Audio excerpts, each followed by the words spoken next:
this is the guy, he walked through like basically 2 whole teams on quintet. Ladies and gentlemen, welcome to another Bulletproof for BJJ podcast. Enter the leg lock. You're a fresh new blue belt. You're like, what is this leg lock stuff? I've never trained it before. I want to understand it, even if it's just from a defensive perspective. People are starting to hit you. Oh, you're a blue belt. Oh, you train leg locks. Bam! Foot lock here. Bam! You're like, what the hell is happening? So that's the interesting thing with the evolution of jiu-jitsu, that now blue belts are training leg locks. And a friend of ours, Guido, he said, hey, man, could you talk about this? Because it's all a mystery to me, and I have no idea where to start. On that, white belts are training him. They are. Right? Like everyone's training. Sure. Yeah. I guess. But it's, depending on where you train, maybe your gym doesn't even do leg locks at all, but you've heard about it. I was watching, I was at Subversion on the weekend. Yep, this is a fight night, like a jiu-jitsu card in Australia. Yeah, evening event. There's a bar. But there was some big names there. Big names. I had Ash Williams, Fionn Davis, Adele. Yeah, some Australian stars. Nikki Lloyd Griffith. But there was a guy there. I just stood out to me from Kel's gym, from Grappling Education. Mm-hmm. Can't remember his name. You probably know him, but I think he looks pretty young, but he's big, strong dude. Hefty heft. And just guard all day, and he's just looking for legs. It's just always, and I was watching him, and I just got the impression, I'm like, this guy for sure has been training leg locks since day one. Yep. Do you know what I mean? And I don't know where he's at. Maybe he's blue, maybe he's purple, brown, who knows? But you're like, you can just tell that it's like, and it's a new breed in terms of, like, we used to think that, you got to get to a level before leg locks, but there's gyms like his, like Grappling Air, that are just like, no, just do it. Just do it. Yeah, it works. Yeah. It's great, I think it is great, but I think where it can be difficult is if you're training at a school, whether you're training gi or no gi, and they have a system which doesn't really feature those things, you're not learning proper ideas around control and attack and defense, which you need relevant to that. And that's it's a whole other way of thinking. So what I wanted to try and do today is to make it simpler, bro it down a little, just simmer it back a little bit. The only way we know how. We're not going to go quantum leg entanglements with Jeremy Paul Skinner right now. What we're going to do is go, okay, how can we start with the leg locks? And usually when you're at white belt or blue belt, maybe you've seen it like a straight foot lock or a variation thereof. And that might be the kind of only leg lock you know. And really, it was quite funny to me. Someone who is not a very technical grappler, but like a really strong, brutal human who I know, I won't name them, he said it to me and it's always stuck with me. He's like, oh, foot lock? That's just a guillotine on the leg. And I was like, yes, that's so good. Because this guy had absolutely cranked people's feet off. Like, I think he was only a blue belt. I don't know if he's ever graduated beyond blue belt. Yeah. He's just a hench unit. And if he can't pass your guard and he's getting frustrated, he'll just grab your foot and just like, nice. He'll Joey Worthington the shit out of that. He'll just throw the legs around and just go belly down and crank your foot off. And I'm not saying this is the answer, but what was interesting about it's an answer. It could work. Yeah. It could work, right? And what I've seen at least is if someone is struggling to pass a person's guard, they start to attack the legs and then things open up, right? Yeah. So relevant to the straight foot lock, for a long time I was told, higher belts won't tap to that. If someone's like a super tough human and they've got decent defense, like a higher belt, they're like, nah. But that is if you are just merely cranking on the, like an extension of the ankle and cranking on the Achilles. But you can finesse it somewhat where it becomes more of a toe hold and you're putting pressure on the lateral ligament of the ankle. And if the person doesn't tap, you can snap it. Yeah. And that was made very clear to me by my friend Fabinho, who at brown belt tapped Lachlan Giles, tapped Mini Dave, and has subsequently tapped many high-level brown and black belts with his straight foot lock, which was actually like a more rotational. Letting the heel slip a little bit. Oh no! Actually, it's just the way he puts the pressure on. He doesn't extend, so the foot just goes this way. He's rotating the ankle. Yeah, right. And so it has that kind of figure 4 toe hold rotational pressure. Aspect. Yeah, and it means that if you do not tap, your ligaments will tear.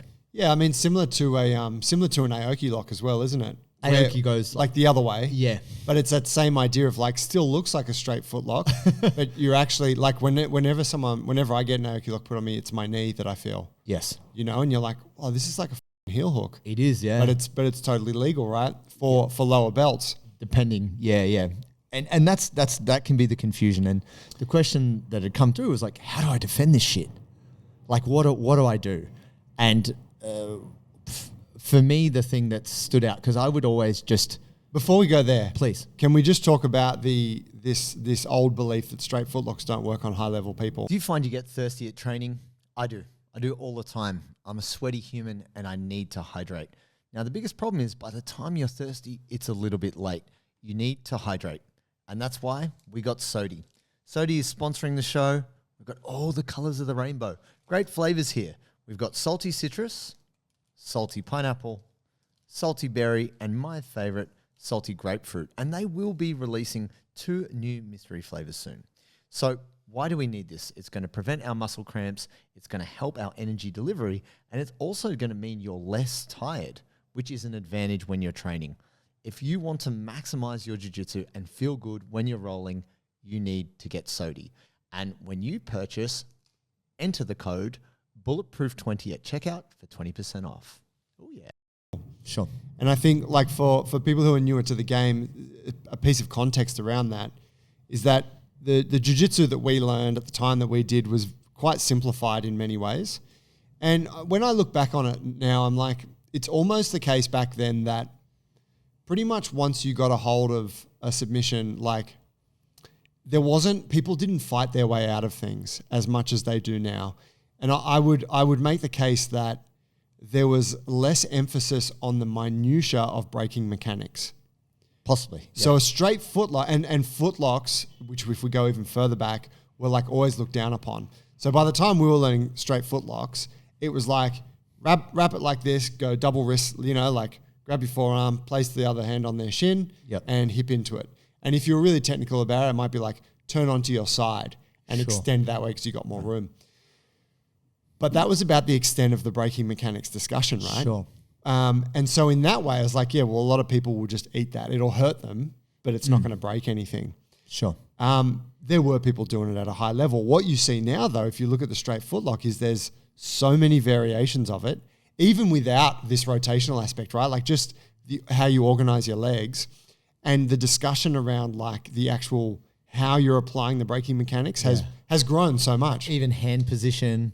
Yeah. This, do I grip like this? Single arm with the turn. Yeah, it's become so much more nuanced. Yeah. Because you've got so many more really smart people working on the problem. Researching the shit. And trying to make it. Yeah, it's become far more scientific. Yeah. And I think definitely the popularity of it, right? Like this is a bit of a thing that if at some point because leg lock's always been effective, like Dean Lister was, heel hooking people back in 2000 or, people will argue like, oh, is it Carl Gotch? Like there's been many different grapplers who were not associated with BJJ, but in like say catch wrestling or pancration or like other forms of combat who were using leg locks. And there's like old black and white footage in Japan of them doing leg locks in judo, which are like, what? Leg locks in judo? Like, yeah, it was in there as a, different forms of submitting an opponent. But what I've seen, at least from looking at the way, say, Lachlan approached leg locks and also Craig approached leg locks, they had different ways to control the person because they had different body types, But in terms of defending the leg locks, there were similarities there. Right. And so this is what I wanted to say to anyone out there who's a beginner who's like, oh, I don't want to mess with that. That's dark arts or, just ignore it. Because someone is going to put you in a leg lock and you're not going to necessarily know what's going on. and that could be to your detriment. So the thing that has helped me is to, not necessarily in a role, but sometimes, is allow yourself to be put in a position of the person attacking you and to work on the defense. And then also know when to tap. Like, that's really important. But it was not about escaping and getting the hell out of there. It was about staying in there, fighting the hands, and then adjusting so you could then counterattack. Yeah. Which was, which was actually really helpful to me, that you're not trying to flee. You're not just trying to bail and run away, because for a lot of these things, you give them the submission when you pull out. When you try to, because they're how's your pull out game, fellas? No, strong. But that's the thing. By you trying to get out, that can create extension, and that can often bring it on. Yeah. And you see it sometimes that fighters will spin the wrong way to defend the heel hook and then make it worse for themselves. Yeah. So anyway, going back to the straight foot lock idea, actually staying in there and grabbing, like fighting their hands and preventing them from controlling your ankle is actually a really key way to defend, as opposed to just, oh my God, they've got my leg, I'm going to just pull my leg out. Yeah. And so that you would say, like, if you were already in a position though where they had you, like where, say, legs on your hip, like they got the foot on your hip and they're kind of pushing you away with that, and you can't come up to fight. So I mean, it's kind of different, and I don't want to get, like I said, we're going to simmer it down and make it easier to access. It is different when you're standing and your foot's on the ground to when you're sitting on your butt and your foot's just up in the air. Yeah, you know what I mean. Like it's like a single X. You standing up and they're trying to sweep you and they go to attack your foot is a different equation to you sitting down. They've got you in 50-50 or ashigarami or whatever you want to call it, and they're like a outside ashi and they're attacking your foot and your foot's dangling. Yeah. It is more vulnerable. Like standing up and placing your foot on the ground, if it's just more like a straight foot lock, actually in a lot of ways is helpful. Yeah, for sure. If you can stand up. And if you can. So it's different depending on the situation you're in. But I guess what I'm trying to advocate for here is understand that the two key things is going to result in you getting submitted from a straight foot lock, any variation therein, is their ability to isolate your foot and extend their hips, which allows them to either control your leg or your hip so that they can effectively, extend your ankle. Yeah. And so if you can limit that, like if you can limit their control of your hip or your leg and also fight their ability to control your ankle, then even though it seems dangerous, you're actually safer than it might appear. For sure, yeah. Yeah, the game changer one for me there was putting the boot on. Oh, yeah. Just like, so you're like driving into the footlock and pulling my toes back. Yeah. And then, and then if they've got legs on me, then clearing the legs and then trying to come up to that. And now my leg's bent. Now I'm fighting, collar tie or grips. And yeah. But that putting the boot on was huge. And because I guess with the footlock too, straight footlock, it's one of those things that someone will throw on hard and fast. Yep. And it's often in that moment where you just tap because you're like, it came on so quick and it was a shock. It's a bit of a fear tap. Yeah, that putting the boot on can just like shut that down. Yes. I find it's been nice. It is helpful. But the interesting thing about that is if people switch, and we won't go so much into heel hook defense because this becomes, it's better to actually go watch Lachlan Giles or Craig Jones explain different ways to approach it. But if you look like, you push in, then they go, switch to heel hook or Aoki. Yeah, and it's kind of different because at a certain point, you putting the boot on exposes your heel. Yeah. So then you need to go like the other way and point the toe and like try and slip your heel, like get your heel out of there. It's this push-pull game that And you're going back and forth, right? It can be a bit of a tennis match. But what I'd say is, special shout out to our man Guido, if you find you're getting tapped by the straight footlock a fair bit and you're like, how do I defend this? I believe that your ability to try to work closer to your opponent and fight their hands and like clear their control of your hip is going to go a long way to you being able to like take the pressure off the ankle. So I would actually encourage you to go into the fire a little bit and play there. Do some specific work there. Yeah, for sure. And then you have to, unfortunately. It's the only way to, it's the only way to get better at the position. Know the danger. But then I was going to say knee bar is something. Now, this isn't something that necessarily you get hit with when you're a white belt or you're blue belt, or maybe you are. I actually did a kind of sit over knee bar the other day against a brown belt. Now, before we started rolling, I didn't say, hey, man, you want to train leg locks? But he was like, I think a 3-stripe brown belt. And he was pretty handy, man. We're in the gi, but he was like, he's putting his guard on me pretty hard. I was like, damn, this guy's really handy. But he kept pressuring out with his leg. And I'm like, I get sick of this. All right, I'm just going to leg lock. And he fear tapped a little bit. So I just sat around like a far side armbar. And I was just on it. And I didn't even really push into it. He's like, yeah. And he was like, whoa.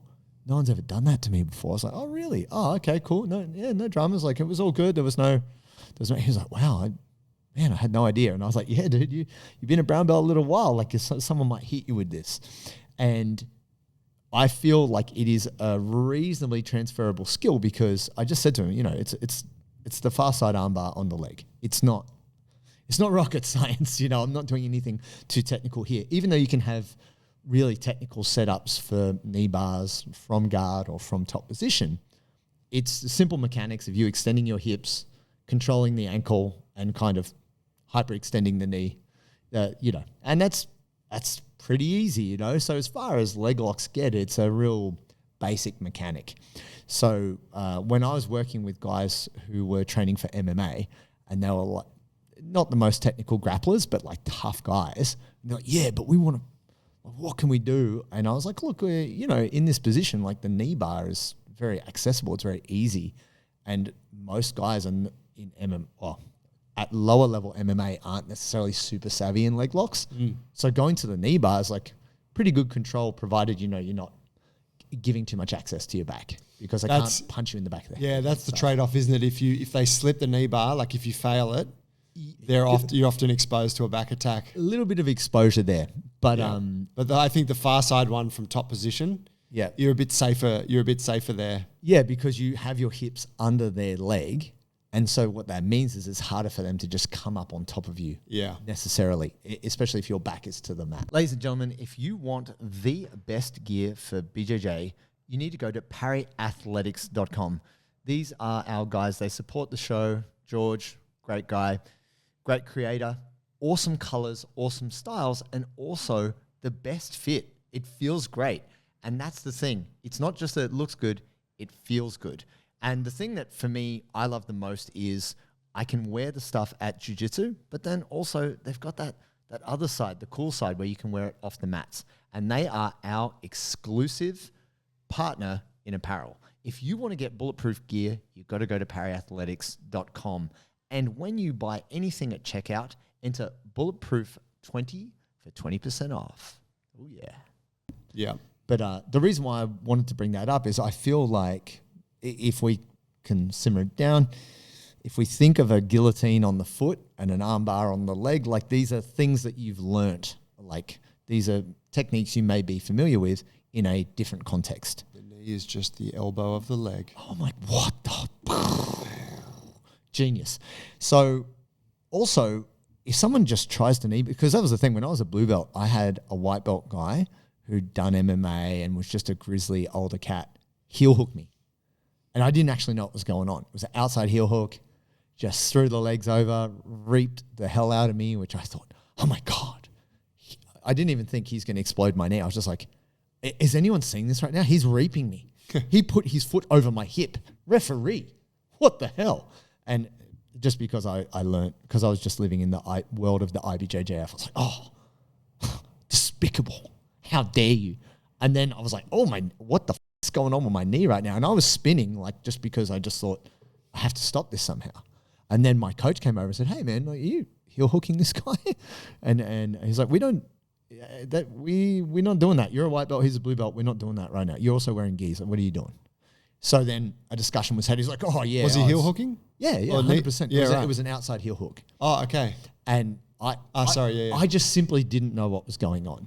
So that's why I wanted to have this discussion too, because just because it's not meant to happen at your level doesn't mean some random person isn't just going to hit you with it. Bro, I walked into I think I told you this. I walked into a gym in in Tokyo. We got there. We were there. It was when I was a blue belt. We were there for the Asian Championships. Yes.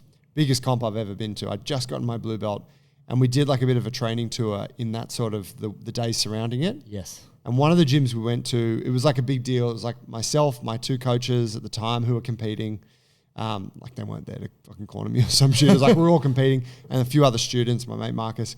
And so we'll go and visiting these gyms. Was this the choose your fighter gym? Like each guy had some. Oh no. Oh, okay. Sorry. No. Sorry. Continue. And I think it was Para Estra that we went to. Okay. Which is like a big name in Japan, and we walked into this one, and it was packed. There was like, I don't know, tiny little room, and there's 40 people on the mats, right? Oh. And it was just non-stop rolls. From the moment we got there, it was just next person. Can we? Roll. Yeah, and so it was like this big thing. And there was a guy there who was and I told you about him. He was the national Japanese kettlebell champion. And he bald-headed kettlebell dude. Of a head. Yeah, jacked. And this is the guy. He walked through like basically 2 whole teams on quintet. Wow. I watched one event. He just smashed everyone. Wow. And anyway. I was rolling with I was a blue belt. I was rolling with a white belt, and this white belt jumps on a footlock on me. And I didn't really know what was going on. I'm like, oh, are we doing them? I'm like, oh, he's footlocking me. I guess we're doing footlocks. Yeah. So I counter footlocked this dude, and he tapped. And as he tapped, I looked, and the kettlebell guy was looking at me like kind of looking at me like, you're not supposed to do that. But I'm like, but he did it to me first. Dishonorable behavior. Yeah. And then he just came at me and destroyed me. Hey. I'm like, bro, it wasn't my fault. Arigato gozaimasu. Yeah. Thank you. Yeah. Did you bow? But that's the thing, is it's like, are we doing this? Are we not doing this? Oh, you did it to me. Well, I'll do it back. It's like, there is something a lot easier for everyone to understand when it's just like, everyone does everything. Yeah. Which is more the case these days. And this is, we've talked about this before. Communication is pretty important. You say to your partner, hey man, you did leg locks, or like, it's just important to get those things out the way so there's no nasty surprises. But sometimes in desperation, someone doesn't even know how to do the technique right, and they're just boom. You're like, oh, what's going on? So relevant to the knee bar, because I got knee barred really badly in Brazil by like a dog bar, they're over under passing, and they like with the legs, triangle the legs and just bridge into and I was like, what? Oh, my leg's gonna explode. Tap. I didn't know what was going on, and I got hit with it 3 or 4 times. I was like, oh shit, it's when my leg is too straight. Yeah. Like it wasn't like I wasn't locking my knee out, but my leg was far straighter than it should have been. So I was like, oh man, the lesson here is I got to keep my freaking knees in. Yeah. And that's what I'd say. If you find that someone starts attacking your legs, keeping them a little bit closer to you is a good idea defensively. Yep. And I found that when I did get to brown belt and I started learning, like it's probably around purple belt, I was kind of curious. I became leg lock curious. It opened up just one night. Yeah, it was a special one. This big bald brown belt just bridged into my leg. Exploded my knee. I was like, what the fuck just happened to me? I need to know what this is so I can defend. I think it's the defensive awareness. By training even just basic leg locks, not even getting into anything too complicated, you become a better defensive jiu-jitsu player. Like you're harder to tap if you know, hey, I'm not going to put my foot there because I'm going to get steamer locked or whatever it might be. So straight foot lock, knee bar, I feel like they are the entry points into some of these other leg lock positions. If you are an experienced white belt or a leg lock curious blue belt, and you're just like, what is this? And they don't train it at your gym, I think it is actually worthwhile finding someone who is experienced in leg locking and getting a private lesson and getting them to actually talk you through attacks and defenses and what are the weaknesses and what are the strengths. Because you can watch any number of BJJ Fanatics resources. You can go on Submeta and see what Lachlan does, but until someone latches onto your foot and is bridging into your knee, you don't really understand what's going on. Yeah, and I mean, I haven't explored all those platforms, but I think for most people, there's often too much information. Isn't there where it's like, here's the almanac on the footlock. It's like, I just need a defense. Yeah. Just give me a defense. Give me one and then give me one good attack and, work with that. I mean, that at least has always worked for me. Yeah. No, but I think this is true of anything. And a lot of those instructionals can get so boring. Well, yeah, because they want to give the value, right? They give you everything. Yeah, and they want to have a solution for every possible variation or scenario that, well, they defend this way. Here's what you're going to, you're like, whoa, slow down, egghead. Easy point, Dexter. Knee explodes. And for clarity there for the newer folks, the straight footlock and knee bar, they're, in their basic forms, they're just like a single plane action. There's no rotation in them. It's straight footlock. They can.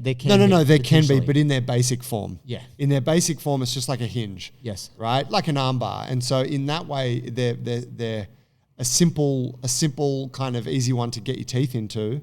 Of course, the variations can get infinitely complex, but when we start to go to rotational leg locks, that then becomes this whole other shit fight. Yeah, and controlling the knee line, and there's so many layers of complexity. It actually doesn't do it justice for us to try and talk in the air here. But we want to give you the jump off point. We want to say, hey, you're interested, or whether you want to use them as part of your game or you just want to know how to protect yourself, it is worthwhile to go. And it might be there's a leg locker in your gym. There's some guy who everyone's like, oh, that guy's so good at leg locks. He probably rocks up on like a Harley Davidson or some shit. in spats, in a rashi. Doesn't really tell, hey, what's up, guys? Like real cool. Just everyone's like, he's so cool. Puts out his blunt, just like, Doesn't warm up. Taps everyone. Yeah, destroys everybody. When are you coming back? I don't know. Who knows? I got to go on an ayahuasca retreat this weekend. I might never come back if I become spiritually enlightened. But I mean, it's one of those things, guys. It is important to find somebody who knows, and for them to be able to just talk you through some fundamentals that are accessible at your level. If you're already pretty experienced, then maybe this chat isn't for you. But I feel like there is a bit of a gap out there between the ultra advanced and the most basic. For sure. And look, here's a thing. I had to learn straight footlock defense at brown belt. To be honest, it wasn't until brown belt when, like in the gi, I was fine. But people, like as soon as I went to some decent, like no gi gyms where people are really training a lot of footlocks, fucking blue belts like pulling single leg X and just throwing a straight footlock on me, going belly down. Yeah. And I'm like, holy shit, I don't know how to deal with this. And that was the reality. And then I was like, all right, let's get into it. But so don't feel bad if you're like a couple years in, you're like, oh man, I should know this stuff. Man, no, Yeah. There's so many, we all got gaps. Yeah, but then also some more than others. But actually, I don't think even knowing saves you, because like I have nerded out on this and I have had my ankle exploded doing the defenses. Of course, someone will still get you, but because I'm like, but I'm pointing my toe and I'm pulling I did everything right. They had the counter to the counter to the counter to the counter, right? Yeah, it's really tough. Like the trace buster. You remember that from The Big Hit? No, I don't. You never saw that? Well, I saw The Big Hit, but The Big Hit, I remember Bokeem Woodbine saying...